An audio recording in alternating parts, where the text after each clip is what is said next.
Voilà, mesdames et messieurs, bon après-midi, bon après-midi, bon après-midi. Voilà, c'est Ahmed Chalaï. Je profite en ce lundi 11 octobre 2021, voilà, pour articuler un peu sur le sommet France-Afrique qui a eu lieu la semaine dernière là-bas en France, sans président africain. Voilà, donc la problématique ici, c'est un sommet France-Afrique sans la présence d'un président africain. Voilà. Vous savez,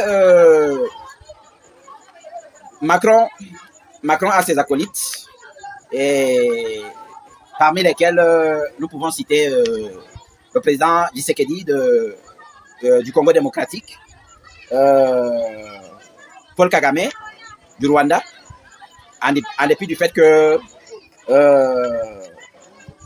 il a choisi de quitter, n'est-ce pas, la zone francophone pour devenir anglophone, en conséquence par rapport, n'est-ce pas, au génocide qu'il y a eu en 1994. Voilà.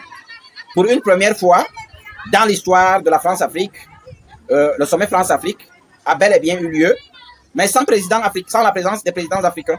Voilà, ça c'est très important. Bon, parmi les acteurs invités, nous avons près de 85%, de la jeunesse qui était représentée. Voilà. Et sur ce point, je tire vraiment un coup de chapeau au président Emmanuel Macron.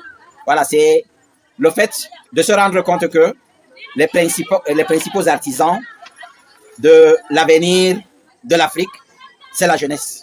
Voilà.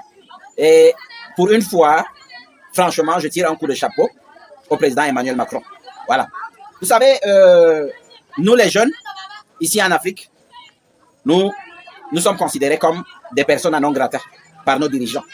Voilà. Nous avons une poignée d'oligarques qui sont là au pouvoir, d'autres depuis 30 ans, d'autres depuis 40 ans, d'autres depuis 25 ans, qui brandissent des hostilités à l'égard des jeunes. Voilà.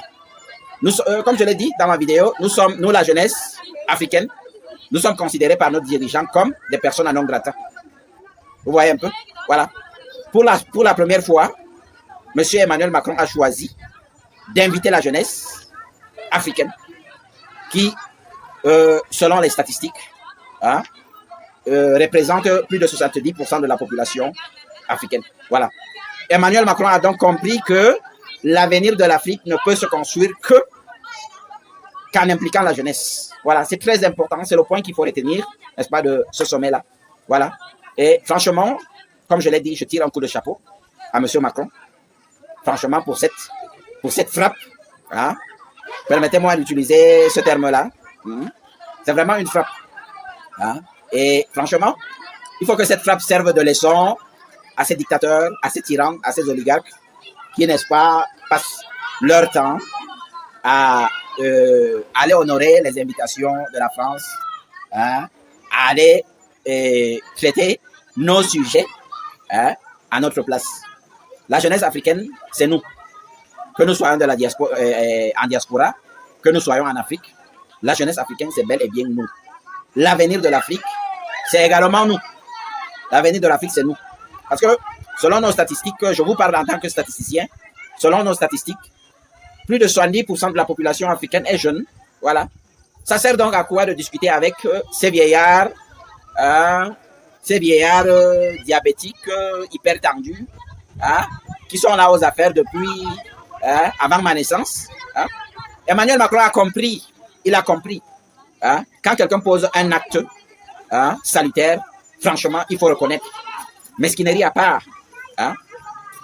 Mesquinerie à part. Quand quelqu'un pose un acte de truc, quand quelqu'un pose un acte salutaire, il faut le reconnaître. Voilà. Pour une première fois, le sommet France-Afrique a eu lieu, mais sans présence des présidents africains. Voilà, c'est très important. C'est ça la problématique ici, c'est ça l'enjeu, donc il faut noter. Voilà, j'étais donc en train de dire que pour une première fois dans l'histoire, depuis notre décolonisation dans les années 60, voilà, par la France, hein, pour une première fois, Emmanuel Macron est rentré dans l'histoire en posant un acte vraiment digne de son nom, hein, en invitant, n'est-ce pas, les principaux artisans de la construction de l'Afrique. Hein. Les principaux artisans, c'est la jeunesse, c'est les jeunes. Voilà, c'est très important.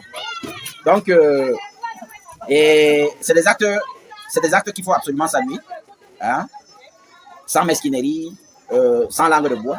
Hein. C'est des actes qu'il faut saluer. C'est très important.